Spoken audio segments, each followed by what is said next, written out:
Welcome to Nasdaq TradeTalks. I'm Jill Malandrino, global markets reporter at Nasdaq.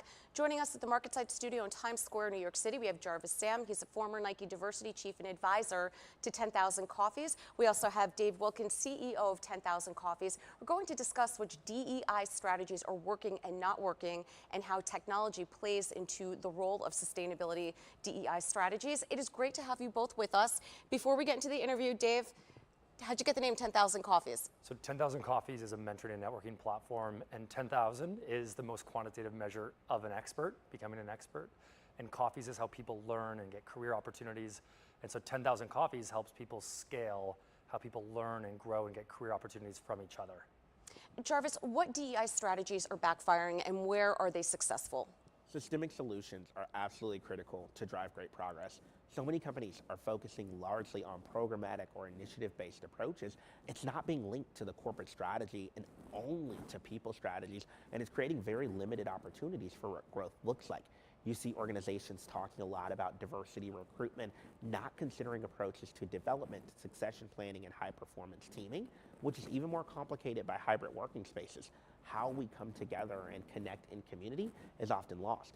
It becomes that much more challenging when you overlay it with topics like identity, awareness, and microaggressions. And Dave, where are they being successful? So a lot of organizations set big goals, and some are making progress, but the ones that are becoming really successful are the ones who are actually leveraging technology to be able to build and scale their efforts so that it's not just little pockets, but it's actually full-on change. And so it's making sure everybody has mentors, that sponsorship is widespread, that leaders actually have scalable solutions to impact their cultures and ways. And so the next chapter for organizations is not just to set goals, but to actually scale initiatives using technology to actually make the impact that's needed. What mistakes are companies making as they look towards building sustainable DEI initiatives? It's one thing to put it down on paper to say that you have it. It's another thing to execute and quantify. I mean, so many organizations set these goals, they do the press releases, and then they're using Excel spreadsheets to try to match leaders with talent to make sure they're using things that we used in the 1980s. They're not actually looking at new ways to use technology to match together diverse talent with leaders. And until organizations innovate their practices around D&I and actually leverage technology and look at all of the new tools that exist out there, they're just not going to make the impact that they need. And Jarvis, so how is technology playing into DEI? How are companies leveraging them? The most effective ones have found ways to create scale from the use of technology. For example, in its ability to drive or foster accountability. This remains one of the biggest areas that organizations are struggling with in the DE&I space. You set these goals and standards, but leaders have no idea how they're performing, and over time, how do we create monitorable approaches to understand how we build greater efficacy within our practice areas. This is actually one of the ways during my time at Nike and previous institutions that we've leveraged 10KC, for example, as a platform to create those points of connection, but also understand how do we measure experience, likelihood of further participation in the program, and what does this mean in terms of leader performance over time. The caution that I often have for organizations, though, is avoid just an abject dependency on the technology and understand the amount of behavioral and mindset shift that's necessary to drive real progress in the space. Right, and of course everyone's talking about generative AI. I mean, every conversation we have, because it's so consumer focused as well, so everyone can relate to it. Do you think it's going to be additive or problematic as it pertains to the future of work and the workplace? I mean, I think what D&I and any business leader is thinking about is around bias. But today, given that most programs, especially like mentoring programs and others, are full of bias because it's just left to chance. It's just telling underrepresented groups to just go find a mentor as though it was the same. It's not. And I think actually what generative AI is going to do is really level the playing field and be able to create more scale and solutions. And of course, at 10KC, we're actively looking at generative AI to create better conversation guides, better matching, and actually help organizations reach more colleagues and get better outcomes by taking advantage of all of the incredible elements that actually come from generative AI. Well, Jarvis, companies are developing their own AI platforms internally, such as ChatGPT. It's not just Bard. When you think about bias, when you think about ethical inputs, it's all what you input, and it's also how you determine the output. How do companies need to be thinking about this? who is represented as part of the engineering teams that are developing this is incredibly important. When you think about the work that goes into the development of advanced algorithms and how machine learning technology works, it's all centered on the data that is being used to train the system. But the data is only as good as a strong understanding of the representation of the people that are doing it. If the engineering teams within your organization are not reflective of the rich diversity of your consumer base, you're training these same constructs of confirmation bias, affinity bias, halo and horns effect bias that continue to impact how humans connect and interact with each other every day.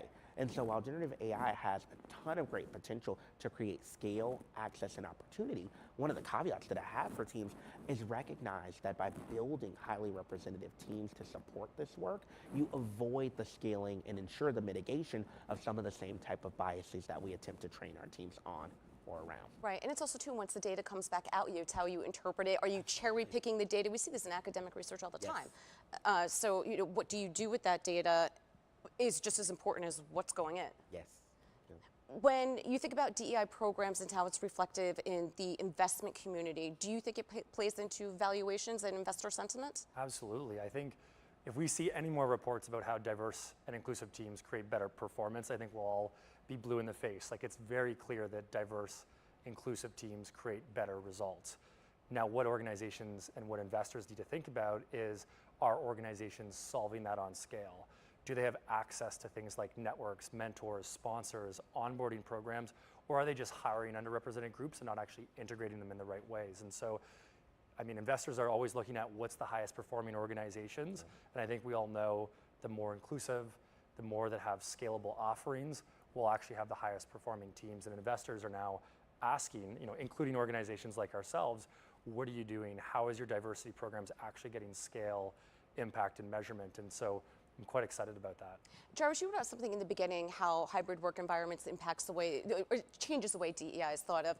One thing that I recalled when we went through the first few months, the first year of the pandemic, it didn't just have to be you had teammates that were in New York or in San Francisco or Chicago.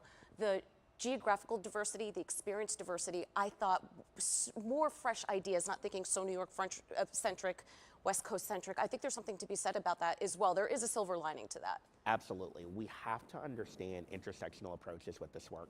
For far too often, we have cemented approaches to diversity, equity, and inclusion only around certain elements of identity of a person. Geographic diversity is playing out in a huge way right now.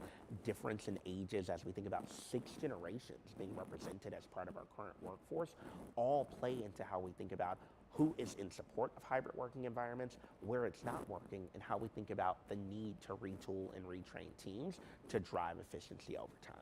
What can employees do? Because we have to be accountable for our interest in DEI as well. Absolutely. I would love to start. I think when we talk about this construct of advocacy versus activism, so many employees typically go in service of activism. It can be incredibly confrontational to that of the institution. I think employees play such a critical role in driving cultural stewardship around some of these topics, but it's critical that we recognize we are a part of the brands with which we work for. And so advocacy is also critical in that space. How do we coalition build around some of these topics that we care about and understand this ecosystem that drives progress requires our voices to be there? I think aligned to the question on investments, one of my biggest partners during my time at Nike was always our VP of Investor Relations. It is the part of ESG that's often left out.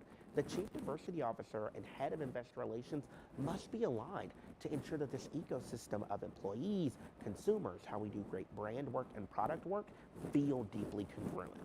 Yeah. I think employees can also become mentors, become sponsors. Every single person can be an ally to some organization to actually bring them in. And so no matter who you are or where you are, for me as a gay entrepreneur, allyship is incredibly important. And so I would challenge every employee to make sure they become a mentor, they sponsor someone that doesn't look like them, and that's really the start of a more inclusive workplace. Yeah, and I think employees building up together and showing that there is support for each other and one another. I'm an ally of our LGBTQ plus organization at Nasdaq. I don't identify as such, but I think that, and there's so many different synergies there as well. I think, regardless of what group you identify with, there's so many different ways that you can work together. I was the lead on our veterans program at Nasdaq. I'm not a veteran myself, my father is, but it's like allyship and advocacy, so you bring in other ideas and different points of view. And I think that is so important for organizations to understand that it's such an important way to grow. And I feel like employees, especially younger generations, they identify with their jobs in that way. They want their companies to be reflective of their values. And I think what organizations need to do is figure out how to mobilize that experience, because a lot of hundreds, thousands, tens of thousands of colleagues make it easy for them to opt in and be a mentor, or to be an ally, or to meet new hires that are from underrepresented groups. And that's really where technology will come in, is to help everybody, no matter whether they're in New York City or whether they're in the middle of nowhere, they can actually get involved, have those career conversations, mentorship, and that's, again, what creates the inclusive and higher performing organizations. All right, encouraging conversation. We appreciate the insight. Thanks for joining us on Trade Talks, and thanks for joining me. I'm Jill Malandrino, Global Markets Reporter at Nasdaq.